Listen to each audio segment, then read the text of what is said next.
اللهم صل على سيدنا محمد يا رب صل وسلم دائما أبدا على حبيبي.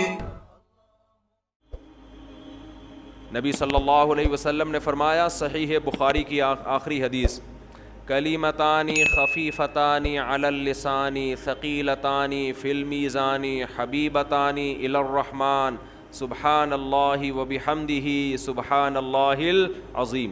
دو کلمات زبان پہ بہت ہلکے، ترازو میں بہت بھاری اور رحمان کو بہت محبوب. ایک سبحان اللہ وبحمدہ، دوسرا سبحان اللہ العظیم. یہ آپ نے اگر جوانی میں اپنے آپ کو ذکر کا عادی بنا دیا، بڑھاپا بڑا اچھا گزرے گا. ہماری مسجد میں ایک بزرگ ہیں، پابندی سے تراویح پڑھتے ہیں. آج فجر میں پتہ چلا کہ روزانہ 20 پارے تلاوت کا معمول ہے. میرا خیال ہے 70 سال عمر تو ہوگی. 70 سال میں روزانہ کتنے پارے پڑھ رہے ہیں؟ 20. کیا یہ عادت انہوں نے بڑھاپے میں ڈالی ہے؟ بڑھاپے میں اتنی ہمت نہیں ہوتی. یہ عادت کب سے پڑی ہوئی ہوتی ہے؟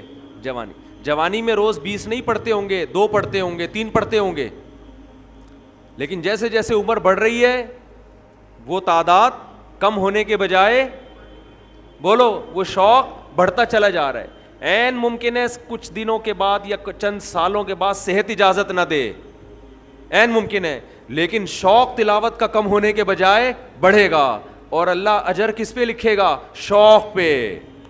حدیث میں آتا ہے کسی کا کوئی معمول تھا، صحت خراب ہونے کی وجہ سے معمول چھوٹ گیا تو اللہ اس کے اعمال میں وہ نیکی لکھتے رہتے ہیں. جیسے کسی نے ہمیشہ رمضان میں روزے رکھے ہوں، بڑھاپا آ گیا، شوگر، بیماریوں کی وجہ سے روزہ نہیں رکھ پا رہا، تو اب یہ تھوڑی کہ اللہ اس کا اجر ضائع کریں گے. اللہ کہیں گے تو نے ہمیشہ رکھے ہیں، اب مجبور ہے تو میں تیرے اعمال میں روزے لکھتا چلا جاؤں گا میں. تو آج آپ نے اپنے آپ کو میرے بھائی اللہ کا تھوڑا تھوڑا اللہ کا ذکر کی عادت ڈالو. میں نہیں کہہ رہا آپ سے زیادہ نہیں ہوتا تو وحشت نہ تھوڑا کر لو. آج تھوڑا کرو گے، کل اس تھوڑے میں ایسی لذت ہوگی کہ اللہ اس مقدار کو بڑھا دے گا.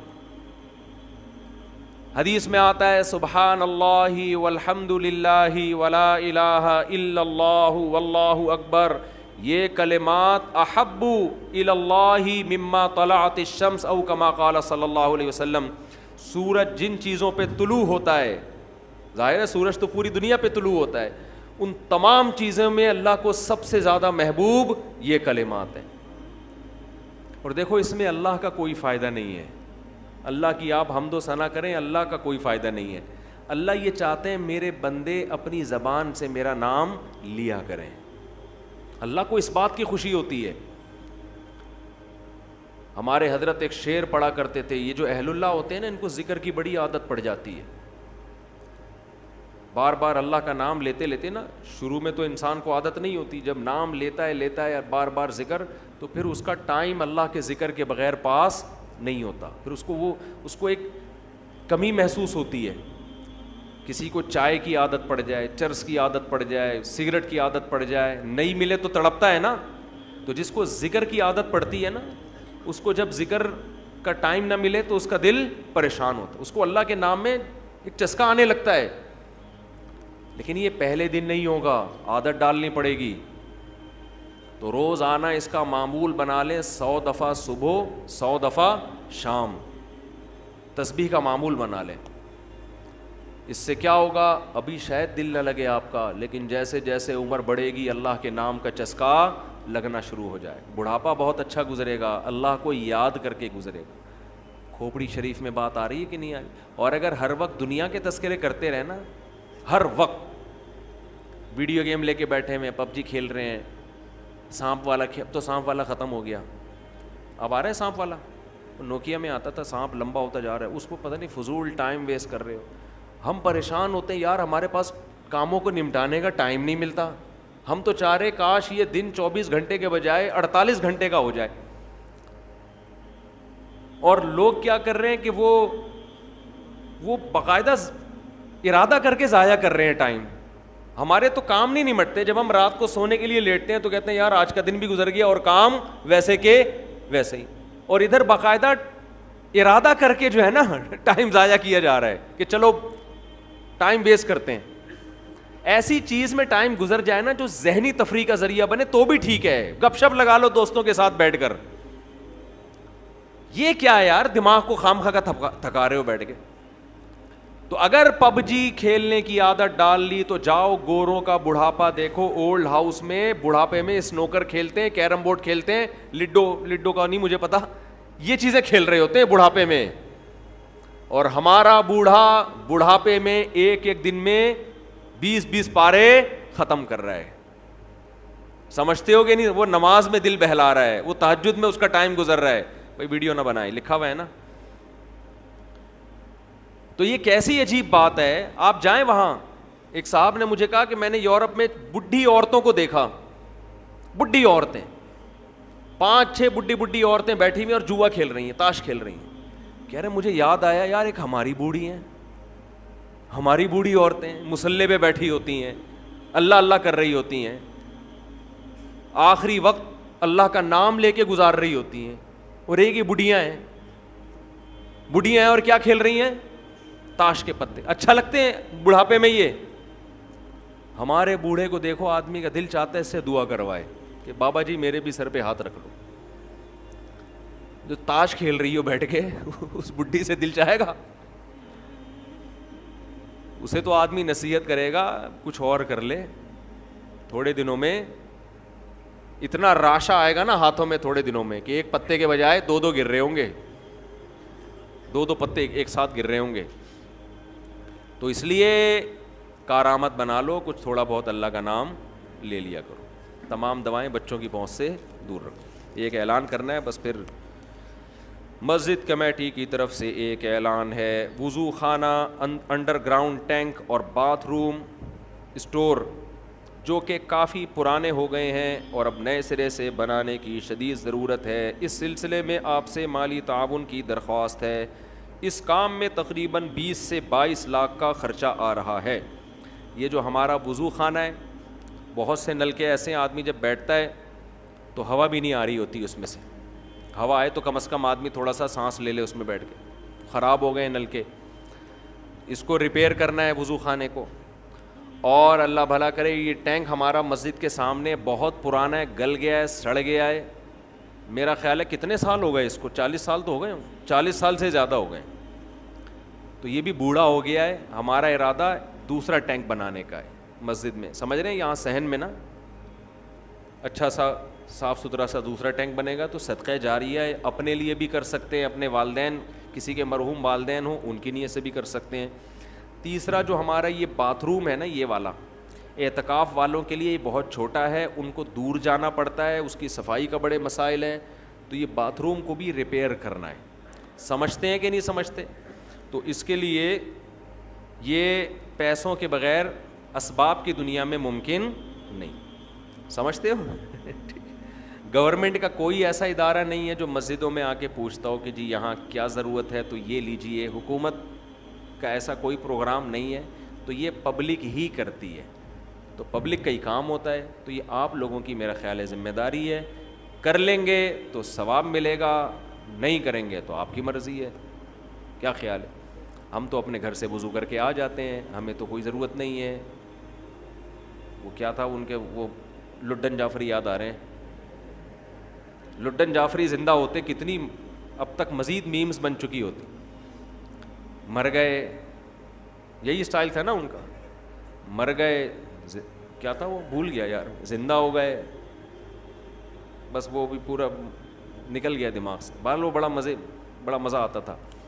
ابھی بھی میں سنتا ہوں بہت سارے لوگوں کی تقریریں, بڑی لمبی لمبی ادھر ادھر کی پھینک رہے ہوتے ہیں, تھوڑا انٹرٹین. پب جی سے اچھا ہے, پب جی کھیلنے سے اچھا ہے کہ دماغ فریش کرنے کے لیے نا فیس بک پر 2-4 اس طرح کے لوگوں کی تقریریں سن لیا کرو. بڑی لمبی لمبی پھینک رہے ہوتے ہیں, تو ان کے پھینکنے کے اسٹائل کو دیکھ کر نا آدمی تھوڑا سا فریش ہو جاتا. پہلے ایک چینل آیا کرتا تھا, وہ نام نہیں میں لوں گا فتنہ ہوگا, جب میں تھک جاتا تھا وہ چینل دیکھا کرتا تھا. اس میں کیلے ویلے قبلے کی طرف رخ اس ٹائپ کی چیزیں اس میں دکھا رہے ہوتے تھے کہ بڑا دماغ فریش ہو جایا کرتا تھا. تو اس طرح کی چیزیں دیکھ لیا کرو, یہ پب جی سے بہرحال بہتر ہے. تو خیر میں آپ سے یہ عرض کر رہا ہوں کہ مسجد کمیٹی کی طرف سے گزارش ہے, رمضان میں ویسے بھی صدقہ کرنے کا ثواب ڈبل ہو جاتا ہے, اور یہ تو سیدھا سیدھا صدقہ جاریہ ہے. ٹینک بنے گا, نمازی وضو کریں گے, ثواب آپ کے کھاتے میں. اصل میں یہ چیزیں ہم دنیا میں دیکھ نہیں رہے ہیں نا, اللہ نے یؤمنون بالغیب, غیب کے پردوں میں چھپا دی ہیں ساری چیزیں. تبھی جس کا آخرت پر ایمان ہوتا ہے وہ کرتا ہے, جس کا ایمان نہیں ہوتا. اب دیکھو کوئی ایسا بزنس ہو جس میں آپ کو یقین ہو کہ 1 لاکھ روپے دوں گا تو اگلے مہینے پروفٹ 2 لاکھ ہوگا, تو ہر آدمی نوٹوں کی گڈیاں لے کے قرضے لے کے آ کے کھڑا ہوا ہوگا, چوری کر کے لا کے دے رہا ہوگا کہ یار میں اس سے بعد میں معافی مانگ لوں گا.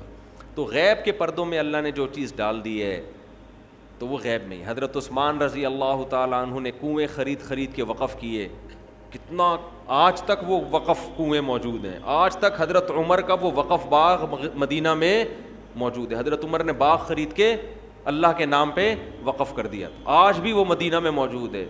دیکھو کتنی بڑی تجارت, وہ سب ثواب کس کو مل رہا ہے؟ حضرت عمر. نبی نے فرمایا جس نے ایک درخت لگایا اور مر گیا, جب تک اس درخت سے انسان تو دور کی بات چرند پرند بھی کھائیں گے نا, اللہ کی مخلوق کو فائدہ ہو رہا ہے نا, پرندوں کو بھی. آپ نے فرمایا اللہ اس کے اجر کو بھی ضائع نہیں کرے گا, کیونکہ اللہ بخیل نہیں ہے. اللہ کیا ہے؟ قدردان ہے. وہ تو تھوڑے کا بہت زیادہ دیتا ہے, تو وہ نوٹ کر رہا ہے سب چیزیں. تو اس لیے اس میں بڑھ چڑھ کر حصہ لیں. یہ دینے کس کو ہیں؟ پیچھے بیٹھے ہوئے ہیں. مسجد کی رسید, مسجد الفلاحیہ لکھی ہوگی تو وہ رسید لازمی لیں. سمجھتے؟ کافی ہو گیا. اچھا بھائی, یہ پرچی کسی نے بھیجی ہے, وہ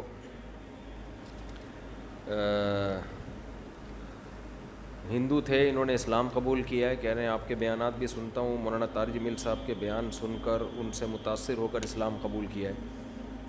تو یہ چونکہ بہت سارے غیر مسلموں کا مسئلہ ہے جو انہوں نے پوچھا ہے کہ اگر گھر میں کہتے ہیں میں شو کر دوں گا تو بڑے مسائل کھڑے ہو جائیں گے, گھر والوں کو بہت تکلیف ہوگی, خاندان میں مسائل ہیں, تو میں اپنے اسلام کو کیا چھپا سکتا ہوں؟ دیکھیں اس خوف سے چھپانا کہ گھر والوں کو پتہ چل گیا تو ان کو درد ہوگا, تکلیف ہوگی, یہ تو کوئی شرعی عذر نہیں ہے. جب میں نے دوسری شادی کی تھی میرے سارے خاندان کو بہت تکلیف ہوئی تھی, سب کو ہوتی ہے. تو اب آپ پہلی شادی کریں تو بھی تکلیف ہوتی ہے آج کل. آپ اگر پہلی ٹائم پہ کر لیں نا تو سب کو تکلیف ہوتی ہے. ابھی کوئی عمر تھی تمہاری شادی کرنے کی, لوگ اس طرح بات کر رہے ہو. اگر آپ نے اسلام قبول کیا ہے, آپ بتائیں گے تو گھر والوں کو تکلیف ہوگی اس سے, تو یہ کوئی شرعی عذر نہیں ہے.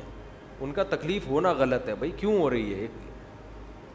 لیکن اگر آپ کو یہ خطرہ ہے کہ اس تکلیف کی وجہ سے وہ آپ کو ٹارچر کریں گے, ماریں گے, قتل کر سکتے ہیں, یا بہت زیادہ ماریں گے, پیٹیں گے, بہت زیادہ آپ پہ ذہنی دباؤ آپ کو دیں گے, تو پھر ایسی صورت میں شریعت نے اجازت دی ہے کہ آپ اپنا اسلام چھپا سکتے ہیں. الا من اکرہ وقلبہ مطمئن بالایمان, قرآن کی آیت ہے کہ جس کو زبردستی مجبور کیا جائے کفر پر, تو دل میں اگر وہ ایمان لے آتا ہے تو ایسی شدید مجبوری میں زبان سے وہ اپنے ایمان کو چھپا سکتا ہے. یہ بہت سارے غیر مسلموں کے ساتھ مسئلہ ہے آج کل. میں نے بتایا تھا کچھ دن پہلے بھی کچھ ہندو آئے تھے نا, ہندو فیملی آئی تھی مسلمان, ان کے ساتھ بھی یہی مسئلہ. جو بھی ایک بچہ مسلمان ہو, بچہ تو نہیں یعنی 18-20-22 سال اس کی عمر ہوگی, وہ بھی اس کے ساتھ بھی یہ ٹینشن کہ اس کو مار رہے ہیں, پیٹ رہے ہیں گھر والے. تو ہندوؤں میں یہ شاید زیادہ ہوتا ہے, عیسائیوں میں میرا خیال ہے اتنا نہیں ہوتا. عیسائیوں بھی بہت مسلمان ہوتے ہیں, جو میرے ہاتھ میں کبھی کوئی مسلمان ہوا ہے تو ان کے گھر کی طرف سے کوئی عام طور پر کوئی ٹینشن نہیں ہوتی, تھوڑا براڈ مائنڈڈ ہوتے ہیں لگتا ہے کرسچن لوگ. تو اب مسئلہ یہ ہے کہ ایسی مجبوری میں آپ اپنا ایمان چھپا سکتے ہیں. روزہ رکھ لیں, آپ روزے میں کہیں سفر پہ چلے جائیں یا کچھ ایسا تدبیر اختیار کر لیں. نماز بہرحال ہر صورت میں پڑھنی پڑے گی, چھپ کے پڑھ لیں جیسے تیسے. بہت سارے مواقع انسان کو چھپ کے پڑھنے کے ملتے ہیں نماز. تو اس طرح سے کچھ کر لیں گزارا. دعا کرتا ہوں اللہ آپ کو استقامت نصیب کرے. اور یہ کہتے ہیں وہ بڑے خوش قسمت لوگ ہیں جو مسلم گھرانے میں پیدا ہوئے ہیں. واقعی وہ بڑے خوش قسمت ہیں. ہمیں چونکہ قدر نہیں ہے, ہمارے ہاں تو نیکی نہ کرنا مشکل ہے, ہمیں تو اللہ نے نیکی پہ مجبور کر دیا ہے. تو جو روزہ کھائے گا وہ پٹے گا. صحیح ہے نا, رکھنا آسان ہے, کھانا مشکل ہو گیا. تو یہ اللہ کی نعمت ہے کہ ہم جیسے نالائقوں کے لیے اللہ نے آسان کر دیا. قربانی تو ان غیر مسلموں کی ہوتی ہے جو قربانی دے کر آتے ہیں, پورا خاندان بائیکاٹ کرتا ہے, اور پھر بھی وہ اپنے دین اور مذہب پہ قائم رہتے ہیں. تو قدر کرنی چاہیے. مفتی صاحب, ہم نے ایک ہی میت کا جنازہ پڑھا اور دوسرے مقام پر اسی میت کا جنازہ کیا ہم خود پڑھا سکتے ہیں, یعنی امامت کر سکتے ہیں؟ تفصیل سے بتائیں. ایک شخص ایک ہی میت کا جنازہ کئی دفعہ پڑھ سکتا ہے. ایک شخص ایک میت کا جنازہ بھی ایک دفعہ پڑھے گا اور میت کا جنازہ بھی ایک ہی دفعہ ہوگا, 2 دفعہ جائز نہیں ہے. جنازہ عبادت ہے, عبادتیں توقیفی ہوتی ہیں. توقیفی کا مطلب جیسے نبی سے منقول ہے ایسے ہی کرنا پڑے گا. ہمارے نبی سے کبھی کسی کے 2 دفعہ جنازہ منقول نہیں ہے. سمجھتے ہیں؟ تو اس لیے یہ جو آج کل میتوں کے ڈبل جنازے ہو رہے ہیں, ایک شہر میں اور ایک اپنے گاؤں میں, یہ غلط طریقہ ہے, ناجائز ہے, اس کو چھوڑ دینا چاہیے. ایک صورت میں 2 دفعہ جنازے کی اجازت ہے کہ میت کا جو والی وارث تھا اس کی پرمیشن کے بغیر کسی نے پڑھا دیا. جیسے میت کا بیٹا ہے, وہ کہہ رہا ہے ٹھہرو میں آ رہا ہوں, اور آپ نے پڑھا دیا, پھر اس کو یہ رائٹ ہے کہ وہ جنازہ ریپیٹ کروا سکتا ہے. لیکن اگر اس نے پرمیشن دے دی ہے, اس کو پتہ ہے کہ شہر میں جنازہ ہو رہا ہے, اب وہ بھی دوبارہ نہیں پڑھا سکتا, تو اس رسم کو ختم کرنا چاہیے, یہ ٹھیک نہیں ہے. مفتی صاحب, کیا ہم کسی شخص کو حجام کی دکان بنوا کر ٹھیکے پر دے سکتے ہیں؟ کیا اس کی کمائی حلال ہوگی حرام ہوگی؟ آپ کے لیے حلال ہے, آپ نے تو بال کاٹنے کے لیے دی ہے. اب وہ اگر داڑھی بھی کاٹ رہا ہے اور غیر شرعی بال بنا رہا ہے تو یہ اس کا ہیڈک ہے. آپ کے لیے دکان کرائے پہ دینا جائز ہے. مفتی صاحب, میرے ایک دوست نے آپ کا بیان سن کر اپنی چاچا کی بیٹی سے چھپ کر نکاح کر لیا. میں نے بیان میں کبھی بھی چھپ کے نکاح کرنے کی ترغیب نہیں دی ہے. چاچا کی بیٹی سے نکاح کر لیا, میرا بیان سن کے, بہت اچھی بات ہے. چھپکے کا لفظ میں نے نہیں کبھی بھی کہا, یہ اپنی طرف سے جس نے بھی کیا خود کیا. اچھا میرے بھائی, جب کہ ان کا رشتہ بھی آپس میں, ایک تو رومن اس میں لکھتے ہیں نا, اردو کو تو اردو اسٹائل میں لکھا کرو یار, اردو رسم الخط کا بیڑا غرق ہو جائے گا. جب کہ ان کا رشتہ بھی آپس میں ہوا ہوا ہے, اس نکاح کے بعد اب وہ ملتے بھی ہیں. پوچھنا یہ تھا کہ نکاح جائز ہے, اور اگر لڑکا فوت ہو جائے تو کیا حکم ہے؟ لڑکی پر عدت لازم ہوگی, یہی حکم ہے. اگر لڑکا فوت ہو جاتا ہے تو 4 مہینے 10 دن عورت عدت پوری کرے گی. یہ چھپن چھپائی میں یہی مسائل کھڑے ہوتے ہیں. کتنی خواتین ہیں کہتی ہیں, فون کر کے بتاتی ہیں کہ ہم نے چھپ کے نکاح کیا ہوا تھا, اب ہمارے گھر والے اس رشتے پہ راضی نہیں ہو رہے, کوئی دوسرا رشتہ آیا ہے ہمارے لیے, تو یہ دوسرا بندہ طلاق نہیں دے رہا. اگر طلاق دیتا ہے تو میری جو شادی کی ڈیٹ طے کی ہے اس میں تو عدت ہی پوری نہیں ہو رہی, اور عدت کے دوران نکاح کالعدم ہوتا ہے, زنا ہے وہ تو ایسے کام مت کرو جس میں بعد میں ندامت اور شرمندگی ہو. سمجھتے ہیں؟ تو اگر یہ میاں مر گیا تو 4 مہینے 10 دن کی عورت کو عدت گزارنی پڑے گی. سمجھتے ہو؟ طلاق دے گا تو بھی عدت ہوگی, 3 مینسز عدت ہوگی, اس کے بعد کہیں نکاح کر سکتی ہے. یہ میرا مسئلہ گولڈ کا ہے. تقریباً 17-18 سال سے میرے پاس سونا پڑا ہوا ہے, تقریباً 3.5 تولہ. اس پر زکوٰۃ ہے یا نہیں؟ اگر 3.5 تولے سونے کے علاوہ 1 روپیہ بھی آپ کے پاس موجود تھا تو پھر سونے کا نصاب نہیں بنتا, پھر دونوں کو مرج کیا جاتا ہے, دونوں کی ویلیو کو, پھر 52.5 تولہ چاندی کا حساب ہوتا ہے. تو 3.5 تولہ سونا جو ہے یہ 52.5 تولہ چاندی کی ویلیو سے زیادہ ہوتا ہے, تو اس لیے اس پر زکوٰۃ ہوگی. 7.5 تولے پر اس وقت زکوٰۃ ہوتی ہے جب آپ کے پاس 7.5 تولے سونے کے علاوہ کچھ بھی نہ ہو. 1 روپیہ بھی آپ کے پاس آ گیا نا تو پھر دونوں کو مرج کر کے ان کی ویلیو نکالی جاتی ہے, پھر ویلیو پہ زکوٰۃ ہوتی ہے, گولڈ پہ نہیں ہوتی, پھر ویلیو ہے اس کی, اور ویلیو میں چاندی کی ویلیو دیکھی جاتی ہے جو 52.5 تولہ چاندی. تقریباً ہر مہینے 1000 یا 1500 روپے شوہر دیتا ہے جو ضروری چیزیں لینے میں پہلے سے ختم ہو جاتی. بھائی آپ پر یہ لازم ہے کہ آپ ہر مہینے اپنی جیب خرچی سے تھوڑے تھوڑے پیسے بچا کے رکھیں اور پھر اس میں زکوٰۃ ادا کریں. آپ عورت پر لازم ہے اپنے گولڈ کی زکوٰۃ دے. وہ خواتین کہتی ہیں ہم کہاں سے دیں, نہیں ہوتا تو گولڈ بیچ کے دیں, سمجھ رہے ہیں. اب پھر خواتین کو یہ ہوتا ہے کہ ہاں زکوٰۃ اتنے پیسے ہمارے اس میں نکل جائیں گے, تو زکوٰۃ میں تو پیسے ہی نکلتے ہیں بھائی. ایسا تو نہیں ہوتا نا کہ آپ پیسے بھی نہ دیں اور زکوٰۃ بھی ادا ہو جائے. سونا جب رکھا ہوا ہے تو اس کا یہ اللہ کی طرف سے حکم ہے, ورنہ تو لوگ غیر مسلم کیا کرتے ہیں, اتنے اتنے گولڈ بعض مالداروں نے جمع. چائنا میں وہ ملیشیا میں نے چائنیز کا قبرستان دکھایا تھا. ملیشیا میں نے ایک ولاگ بنایا, چائنا کے جو کروڑ پتی لوگ ہیں نا وہ اس قبرستان میں دفن ہوتے ہیں. ابھی بھی یوٹیوب پہ پڑا ہوگا. وہ اتنی دولت کی انبار لے کے دنیا سے جب جا رہے ہوتے ہیں نا تو رو رہے ہوتے ہیں کہ یار کروڑوں روپے ہمارے ہیں اور ہم مر رہے ہیں, کیونکہ پیسہ ہمیشہ جمع کرنے میں لگایا ہوتا ہے, خرچ کرنے کی توفیق ملی نہیں ہوتی. پھر وہ کیا کرتے ہیں, اس قبرستان میں کروڑوں روپے کی قبر خریدتے ہیں. وہ قبرستان غریب آدمی کے لیے نہیں ہے, کروڑوں روپے کی قبریں ہوتی ہیں, ان قبروں میں ان کے ساتھ ان کا پیسہ دفن ہوتا ہے. یہ میں نے پورا ولاگ بنا کے ڈالا تھا کہ دیکھ لو عبرت کی آنکھیں, کہ اگر دنیا میں پیسے سے اس گولڈ سے محبت ختم نہیں کی نا تو یہ مرتے ہوئے ختم. ابھی جو پورا بیان یہی چل رہا تھا نا, یہ پھر مرتے ہوئے ختم نہیں ہوتی. پھر مرتے ہوئے دل چاہتا ہے قبر میں لے جاؤں میں کسی طرح.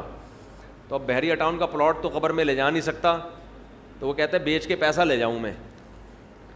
تو پیسے میں کیا ہے کہ وہ پھر وہاں لوگوں نے گڑبڑیں شروع کر دیں. جب اتنا پیسہ دفن ہوتا میت کے ساتھ تو چور ڈاکو سرنگ بنا کے قبروں سے پیسہ نکال کے لے جاتے.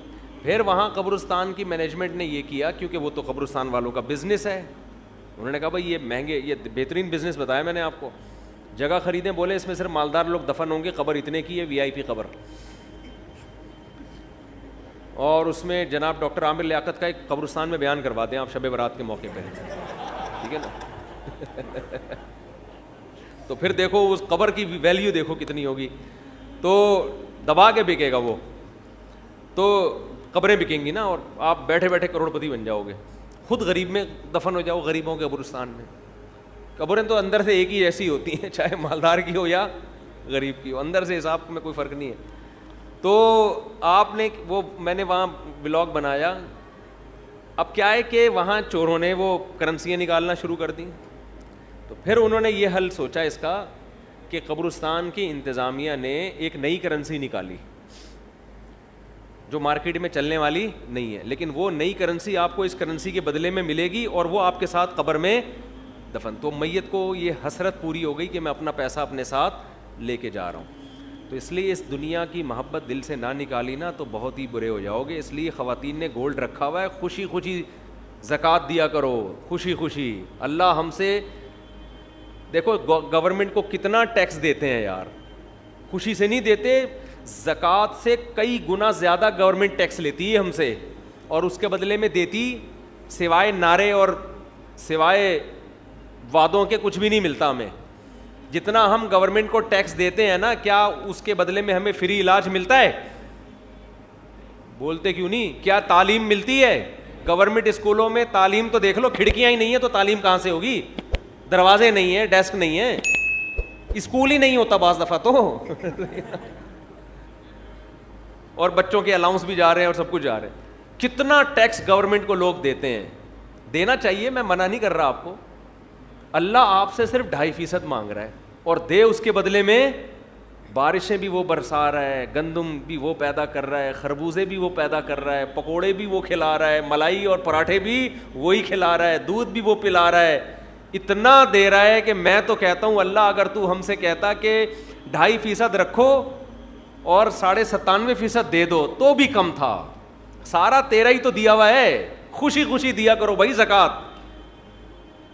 ہمارے شیخ حضرت مفتی رشید احمد صاحب رحمہ اللہ کو ایک دفعہ خیال آیا کہ اپنا سارا پیسہ صدقہ کر دیں, بس صرف تھوڑے سے اتنے پیسے رکھیں جو مہینے میں کھانے پینے کے لیے, گیس بجلی کے بل کے لیے چاہیے, باقی سارا صدقہ. پھر حضرت فرماتے ہیں میں نے سوچا اگر سارا صدقہ کر دوں گا غریب ہو جاؤں گا, پھر زکوٰۃ تو مجھ پہ فرض ہوگی نہیں, زکوٰۃ ادا کرنے کا مزہ پھر آئے گا نہیں. تو اتنا رکھو کہ زکوٰۃ فرض ہو اور زکوٰۃ ادا کریں, اس کا اپنا مزہ ہے زکوٰۃ کا. فطرانہ الگ چیز ہے, قربانی کا الگ مزہ ہے, یہ الگ الگ عبادتیں ہیں نا. زکوٰۃ تو اسلام کا رکن ہے بھائی, یہ تو خوشی سے خواتین کو چاہیے, سونا ہے خوشی خوشی دیا کریں زکوٰۃ. بعض خواتین کے ایسے منہ بنے ہوئے ہوتے ہیں, ہائے اتنی ساری زکوٰۃ دیں کہاں سے, شوہر اتنے 100 روپے دیتا ہے مہینے کے, 1000 روپے دیتا ہے. بھائی آپ کو جب پتہ ہے آپ نے زکوٰۃ نکالنی ہے سال میں, تو آپ جیب خرچی سے بچانا شروع کریں. نہیں ہے تو سونا بیچیں, بیچ کے کسی انسان کو تھوڑی دے رہے ہیں آپ, کس کو دے رہے ہیں؟ جس نے اس سونے کو پیدا کیا. اور اللہ تو اتنا غنی ہے, اتنا غنی ہے. دیکھو جب کوئی کروڑ پتی سیٹھ آپ کے گھر میں آ جائے, کسی غریب کے گھر میں, غریب آئے نا, اس کو کھلاتے ہوئے آدمی سوچتا ہے کہ ضائع ہی ہو رہا ہے, اس کا آؤٹ پٹ کچھ بھی نہیں نکلے گا, اس کو میں جتنا کھلاؤں گا یہ تھوڑی کھلائے گا, اس کے بعد تو ڈھیلا نہیں ہے.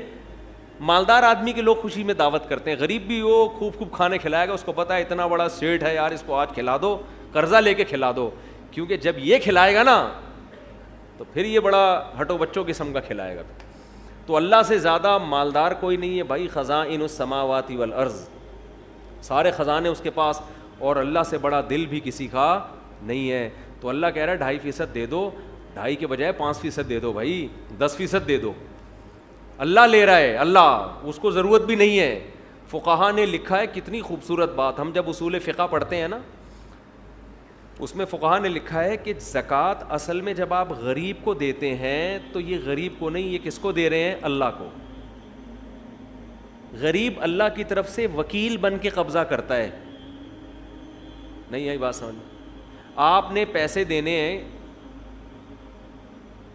کسی کو پیسے دینے ہیں نا, مدد کرنا چاہ رہے ہیں, تو وہ اپنا نمائندہ بھیجتا ہے, یار میں بندہ بائک پہ بھیج رہا ہوں, اس کو پکڑا دے.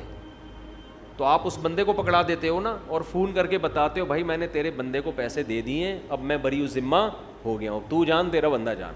تو دیے اصل میں بندے کو نہیں ہوتے, دیے کس کو ہوتے ہیں؟ اس آدمی کو.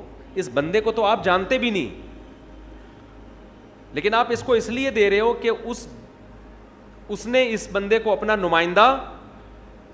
ارے جب آپ پیزا منگواتے ہو تو بائک والے کو پیسے دیتے ہو نا, بائکیا والے کو, تو کیا بائکیا والے نے پیزا دیا ہے؟ وہ اس سے پیزا خریدا ہے آپ نے, اس کے پیزے کا بزنس ہوتا تو بائک کیوں چلا رہا ہوتا وہ بھائی. تو اصل میں تو پیزا کمپنی کو پیسے دے رہے ہو آپ, لیکن پیزا کمپنی نے کہا ہے کہ یہاں رش لگانے کی ضرورت نہیں ہے, بائکیا والے کو پکڑا دو, وہ ہمیں ہی دے دے گا.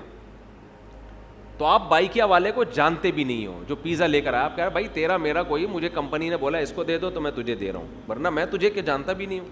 زکوٰۃ میں یہی فلسفہ ہے, ہم نہ غریب کو جانتے ہیں نہ ہماری غریب سے کوئی سلام دعا. اللہ نے کہا مجھے دو, من ذا الذی یقرض اللہ, کون ہے جو مجھے قرضہ دے گا. اور اللہ اس کو قرضہ کہہ رہے ہیں, قرضہ, لون چاہیے, لون. ارے کوئی محلے کا سیٹھ یا ناظم آ کے آپ سے لون مانگے, آپ کا سر پوری دکان آپ کی خدمت میں حاضر ہے. نہیں یار سمجھ میں تو رہنے دو بھائی. آپ کو پتہ ہے یار سیٹھ آدمی لون لے رہا ہے, یہ تو بھاگے گا بھی نہیں, اس کے لیے ان کی کیا ویلیو ہے, بڑھ چڑھ کے دو گے. بعض دفعہ سیٹھ گھر میں بٹوا بھول کے آ جاتا ہے, پیٹرول پمپ پہ کوئی آدمی گیا لینڈ کروزر لے کے پیٹرول ڈلوا رہا ہے, رکشے والا جائے گا نا, رکشے والا, پیٹرول پمپ والا فری میں نہیں دے گا اس کو پتہ ہے اگر فری میں ڈال دیا نا یہ واپس پیسے کبھی بھی نہیں دے گا, یہ بھاگ جائے گا. لیکن اگر کوئی علاقے کا ناظم کوئی لینڈ کروزر میں جا رہا ہے, کوئی جناب کوئی بڑی گاڑی میں جا رہا ہے, جیب میں پیسے بھول گیا, پیٹرول پمپ والا کہے گا سر آپ کوئی پیسوں کی فکر نہ کریں, اس کو پتہ ہے یہ اتنا مالدار آدمی, یہ پیسے لے کے کہاں بھاگے گا, بلکہ اس سے میرے تعلقات اور اچھے ہو جائیں گے. یہی ہوگا نا, اور اچھے تعلقات ہو جائیں گے. تو اللہ بھائی ہمارے پیسے لے کے بھاگے گا بھی نہیں, معاذ اللہ, نقل کفر نہ باشد. اور اللہ کو ہمارے پیسوں کی ضرورت بھی بالکل بھی نہیں ہے. تو اللہ نے کہا کہ مجھے کون ہے جو قرضہ دے گا, اور اللہ نے بتا دیا میں بڑھا کے واپس کروں گا اس کو. یہ قرضہ میں بڑھا کے, سودی لین دین اللہ سے جائز ہے. اللہ نے اپنے اور بندوں کے لیے سود کو حلال رکھا ہوا ہے, آپس میں سود کو کیا کر دیا ہے؟ حرام. اللہ نے کہا میرے سے, اور بڑھاؤں گا بھی, تھوڑا سود نہیں لگاؤں گا, بڑھاتا چلا جاؤں گا اس کو میں. تو اس میں تو انسان کو چاہیے دل کھول کے دے, اللہ نے کہا اب عرش پر میرے پاس آ کے مجھے پیسہ پکڑانے کی ضرورت نہیں ہے, گلی محلے میں تمہیں کچھ نظر آ جائیں گے غریب لوگ, فی الحال ان کو پکڑا دو. تو یہ اصل میں غریب آدمی قبضہ کرتا ہے کس کی طرف سے؟ اللہ کی طرف سے. تبھی تو قرآن کہتا ہے کہ ہمارے نیک بندے جب غریبوں کو کھلاتے ہیں تو ان سے کہتے ہیں لا نرید منکم جزاء ولا شکورا, ہمیں تم سے شکریہ نہیں چاہیے کیونکہ ہم تمہیں نہیں کھلا رہے, اصل میں تو ہم کس کو دے رہے ہیں؟ اللہ کو دے رہے ہیں. ہمارا اللہ کا لیں گے, تم تو درمیان میں جو ہے نا ایک وکیل بن کے آ گئے ہو, تم تو وکیل بن کے آ گئے ہو. پیزا والے کو آپ نے پیسے پکڑا دیے بائکیا والے کو, اب آپ کہہ رہے ہیں پیزا ایسا تھا ویسا, وہ کہہ رہا ہے مجھے کیا پتا کیسا تھا, بھائی تو کمپنی میں جا کے کمپلین کر, میں نے تو ان کا پیزا تم تک پہنچایا ہے, تمہارے پیسے وہاں تک پہنچائے. تو غریب بھی یہی کہے گا. اہل ایمان جب غریب کو کھلاتے ہیں کہتے ہیں ہمارا تمہارا کیا, ہم تو اللہ کے لیے تمہیں کھلا رہے ہیں, بھائی اللہ آخرت کی سختی ہم سے دور کرے گا. تو اس لیے خواتین کو بھی چاہیے خوش دلی کے ساتھ زکوٰۃ دیا کریں, کیونکہ خواتین کو بھی جنت میں جانا ہے, ٹھیک ہے نا. یہ جنت اللہ نے صرف آدمیوں کے لیے نہیں بنائی ہے. اور حدیث میں آتا ہے اتقوا النار ولو بشق تمرہ, عورتوں کو خاص اللہ نے خطاب کیا کہ جہنم کی آگ سے بچو اگرچہ آدھی کھجور صدقہ کر کے. تو صدقہ کیا کریں, کچھ نہیں ہے تو آدھی کھجور صدقہ کر دیا کریں. تو خوش دلی کے ساتھ زکوٰۃ دیا کرو بھائی, ورنہ وہی ہو جائے گا اتنا جمع کر کے پھر ایک دن دل چاہے گا کہ یار یہ سارا مال لے کے میں قبر میں کس طرح سے اتر جاؤں. خرچ کرو. ہم نے تو بڑے علماء کو دیکھا ہے جب عمر بڑھ جاتی ہے تو ویسے ہی سب دے دلا کے کہہ رہے یار ہلکے پھلکے ہی دنیا سے جاؤ, اب جائیدادیں بھی بانٹ دیتے ہیں وہ. لیکن میں آپ کو مشورہ دیتا ہوں پورا مال کبھی بھی نہ بانٹنا, اولاد آج کل بگڑ جاتی ہے. بعض لوگوں نے دل بڑا کر کے سب کچھ بچوں کو بانٹ دیا, جس دن بچوں کو سب کچھ مل گیا اس دن بچوں نے باپ کو ابا سمجھنا چھوڑ دیا. یہ ایسے کیسز سامنے آئے ہیں تو کچھ چیزیں تجربے کی ہوتی ہیں. تو اس لیے بعض دفعہ آدمی بڑھاپے میں میرے بیان سن کے دوسری شادی کا اس کو خیال آتا ہے, لیکن وہ ساری جائیدادیں پہلے تقسیم کر چکا. اب وہ کہے گا کہ اب بچوں سے پیسے کس منہ سے مانگے, بچوں سے کہے بیٹا مجھے پیسے چاہیے, ابا کڈنی کا آپریشن کرنا ہے, ابا دل کا ہم دینے, ابا کہہ رہے ہیں میں نے شادی کرنی ہے, بچے کہتے ہیں یہ نہیں ہوگا. تو اس لیے دل نہ لگاؤ بس پیسے سے, سمجھ رہے ہو. میرا دوست جو کہ کینسر کا مریض ہے, اس کی خوشی آپ سے ملاقات کی ہے, اگر آپ اپنے قیمتی وقت سے کچھ ہمارے بھائی کے لیے دے دیں. بھائی مجھے جی ہندو بھائی بھی جو مسلمان ہوئے ہیں یہ بھی ملاقات کرنا چاہ رہے ہیں, یہ بھی تو ابھی تو میں نے تراویح بھی رات کو سنانی ہوتی ہے, دہرانا بھی ہے. اگر میں ابھی یہ ٹائم ملاقاتوں میں لگا دوں گا تو شام کو اٹکن آنا شروع ہو جائے گی. جب میں تراویح پڑھتا ہوں نا تو پھر اٹکوں گا تو پیچھے پبلک کھڑے ہوئے وہ برا بلا کہیں گے یار کیا ہو گیا یہ. تو ابھی تو بالکل ٹائم نہیں ہے, تو پھر ہم کوئی ٹائم انشاءاللہ متعین کر کے ملاقات کا ٹائم دیں گے انشاءاللہ. عثمان بھائی سے رابطہ کر لیں, جو غیر مسلمان ہوتے ہیں ہم ان کو تو لازمی ٹائم دیتے ہیں, ان کو تو کبھی ہم نے منع نہیں کیا. تو اور جو کوئی معذور ہو یا بیمار ہو, جیسے یہ کینسر کے مریض ہیں, تو ضرور انشاءاللہ ٹائم دیں گے. لیکن اس کا ایک طریقہ لکھا ہوا ہے, وہاں عثمان بھائی کا نمبر ہے, ان سے کانٹیکٹ کریں, ٹائم لے کے آ جائیں, پھر میں انشاءاللہ ٹائم دے دوں. کیا خودکشی کرنے والے کے لیے دعائے مغفرت کر سکتے ہیں, اور دیگر کیا احکامات ہیں خودکشی کرنے والوں کے؟ خودکشی کرنا کبیرہ گناہ ہے, اور ایسا گناہ ہے جس سے توبہ کی توفیق ہی نہیں ملتی, کیونکہ مر جاتا ہے انسان. توبہ کا دروازہ زندگی میں کھلا ہے, مرنے کے بعد نہیں ہے. ہر گناہ میں انسان توبہ کا آپشن ہوتا ہے, خودکشی میں توبہ کا آپشن اس نے خود ہی ختم کر دیا. تو لیکن دعائے مغفرت جائز ہے اگر وہ مسلمان تھا, اس لیے کہ جرم کیا اس نے, جہنم میں جائے گا, تو اس کے لیے دعا کی جا سکتی ہے کہ اللہ اس کو اس عذاب سے بچا لے. تو دعا کا آپشن اللہ نے دیا ہے. ہاں یہ ضرور ہے کہ جو آدمی خودکشی کرے تو کسی بھی علاقے کے بڑے عالم کو, بزرگ کو, مشہور شخصیت کو اس کا جنازہ نہیں پڑھانا چاہیے, بائیکاٹ کرنا چاہیے. نبی صلی اللہ علیہ وسلم نے ایسا ہی کیا تھا. خودکشی کسی نے کی, جنازہ لایا گیا, آپ نے نہیں پڑھایا, حالانکہ آپ رحمت للعالمین تھے, لیکن آپ نے بائیکاٹ کیا جنازے کا. تو صحابہ کو منع نہیں کیا لیکن خود نہیں پڑھایا آپ نے, تاکہ لوگوں کے دل میں اس جرم کی برائی بیٹھے کہ یہ بہت بڑا جرم ہے کہ ہمارے نبی نے جنازہ پڑھانے سے انکار کر دیا. تو اس لیے خودکشی چھوٹا جرم نہیں ہے, جنازہ بھی ہوگا اس کا, لیکن علماء کو چاہیے کہ وہ, اور ہر جو بھی بڑا گناہ گار ہوتا ہے نا, کھلے عام گناہ کرتا ہو, اس کا یہی حکم ہے. شریعت پھر روک دیتی ہے کہ کسی مشہور شخصیت کو, بڑے آدمی کو, جس کو لوگ بڑا سمجھتے ہوں, اس کو بائیکاٹ کر دینا چاہیے, تاکہ لوگوں کے دل میں اس گناہ سے نفرت پیدا ہو.